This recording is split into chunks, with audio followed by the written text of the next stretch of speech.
Joining us today on What the Heck is Happening in HR is Scot Grooms, Certified Employee Benefits Specialist and President and CEO of Grooms Benefits here in the Tampa Bay area.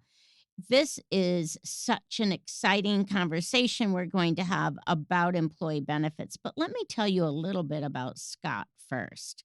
He's a 20-year veteran in employee benefits and has a passion to help businesses transition their employee benefits from a cost of doing business into a strategic business investment. He is president and CEO of Grooms Benefits, and that's an independent and privately held benefits brokerage and consulting firm in Tampa, Florida. It provides expertise to employers nationwide on how to best manage successful group insurance programs that benefit both employers and employees.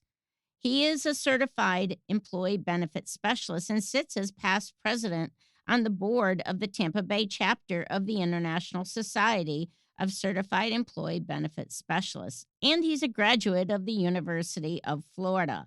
His company information is groomsbenefit.com, and you can connect with him on LinkedIn. Welcome today, Scott.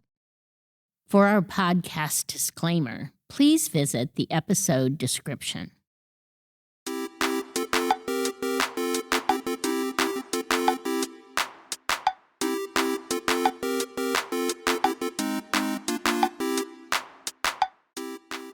Today, we're welcoming back Scot Grooms. Scott's been telling us about non medical benefits. He's president and CEO of Grooms Benefits, and he knows not only the technical aspects of benefits, but some of those strategic items that he's so good at following the trends, understanding what's best practice, and what's emerging. So, Scott, welcome back, and thanks for taking time to talk to us about more of these non medical benefits that people are seen in the workplace today.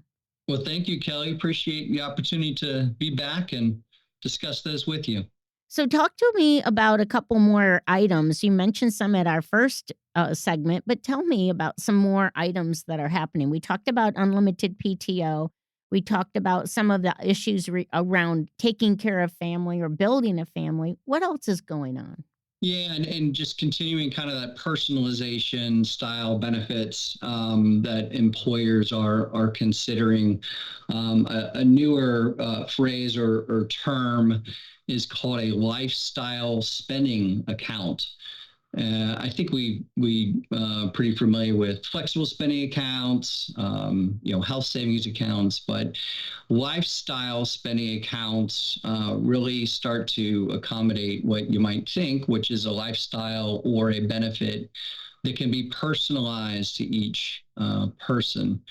A recent study says about 2/3 of employers are either considering or have these types of accounts this year. So it's really gaining traction. And typically, how these work, it is a taxable benefit. So it's not a pre-tax style benefit. But what it does is an employer has the discretion to apply a set amount of money, either per month or quarter or semi-annually or annually, for their full-time employees or even part-time employees.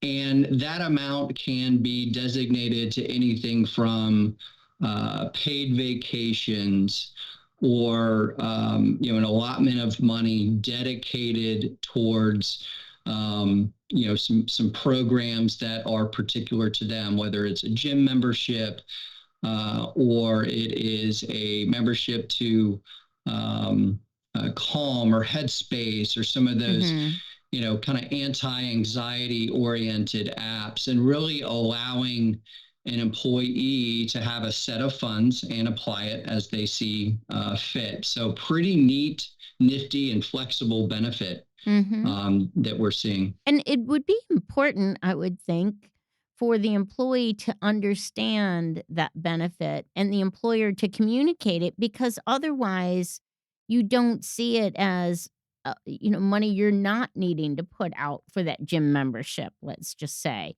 So instead you have this you just need to communicate. Here's that hidden paycheck maybe that they just don't see it as just their compensation, right? That's correct. I mean, typically, it's not necessarily an open enrollment, benefit, and that they would need to elect it per se. So, with that, the best strategy is certainly making folks aware during open enrollment, but more importantly, outside of open enrollment, when they can take advantage of that information that's being provided on the lifestyle spending account, what they can do with that money, of course, how much it is. Mm. So it's top of mind, and folks can utilize it throughout the year. Yeah. So communication's huge on that benefit. Yeah, a few years ago, I was career coaching a gal, and she had moved to a very tiny town in Maryland, and really, there wasn't a lot around, and she was going to lose her gym membership, but it was going to work for a big book publisher, and she was a big reader. And one of the benefits for working for that place was that you got to have 5 books a month of whatever they published, which for her was she loved that, because she had it. But one of the things we negotiated when she got the job was, $5,000 to get gym equipment for her Oh, wow. house, which, is sort of where it would be today, right? Where it could be either membership, or if you're working from home, it could be used for equipment. It would be sort of that same sort of thing because her lifestyle she wanted to continue, but she was in this new location, that she needed to move to. That sounds like exactly what a lifestyle spending account would be. A benefit really particular to each employee in the setting that they prefer, and how they would like to spend it. So that books might not be for Right, everyone, right. but for that employee, it was perfect, and that's how these types of benefits are set up to be flexible, just like that. Yeah, and they were a publisher, so it obviously, made sense for them, but I guess we were ahead of our time there a bit. What else are you seeing? Well, another trend that we really saw, a focus during COVID, but it's been gaining traction for quite some time, is around mental health benefits. And as there's usually a couple of different benefits that are included in medical programs and coverages, whether it's office visits or inpatient stays or what have you. But we've seen an expanded level of benefits to virtual care for mental health.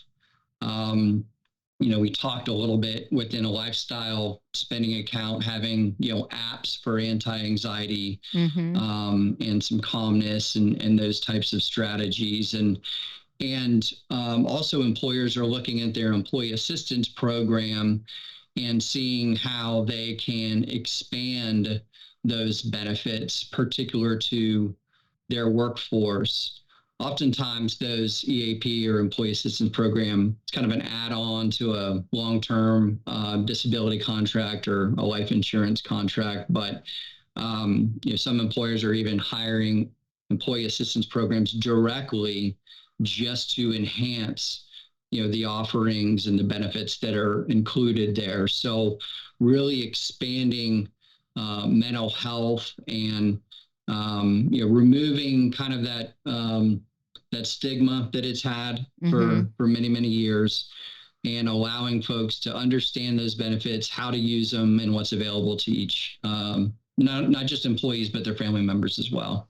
Let's talk about that for a minute, Scott, because you just raised a thought in my head about it. I mean, is the stigma gone, or won't it be gone until a generation that has grown up with that support are in the leadership roles? But is it really gone? It isn't.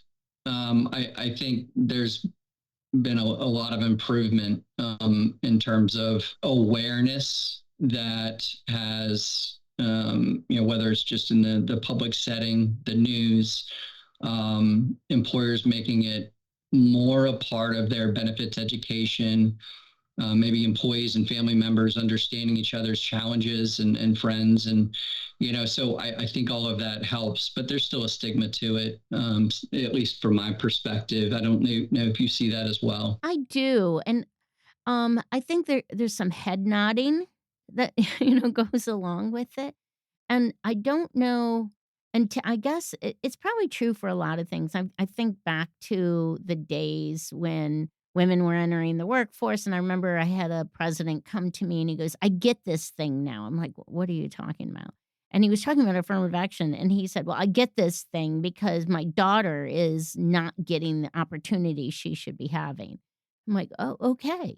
So it's, until it was in their own backyard, until it was home, they didn't get it. So maybe it's we don't understand it until we have it impact us directly, even if we try to understand what it is. I just and maybe some of it is some of those resources weren't available, or many of them weren't available at all to early boomers and traditionalists for sure. I mean, you didn't talk about this stuff in the workplace. So now it's just so open and you're having conversations about it that maybe what's lacking in this mental health world is some of the training for how to make that adjustment for the management team in particular, or even other coworkers. I hadn't really thought about that till we had this conversation, which I appreciate it so much.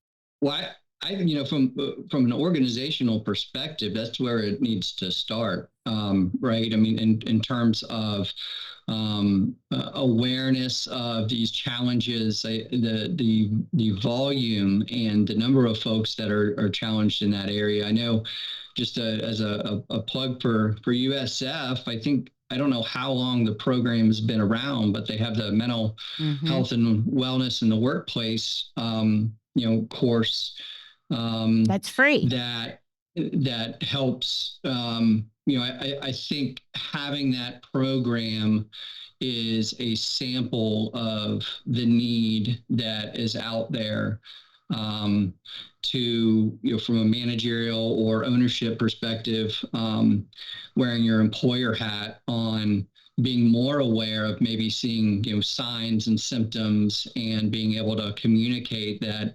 hey, we're all facing challenges, so it's okay to talk about it, Mm. and we're going to make you aware of the different things that we're offering as an employer. So, I think more and more outfits are offering those types of courses, virtually, maybe some in person as well. And I think that's a testament to the drive to, remove that, the negative connotation that might come with it. Yeah, yeah, I appreciate you having that little chat with me about it because I do think that's something maybe we forget. We put it out there, but then we forget about the application of it within our workforce and how we handle that.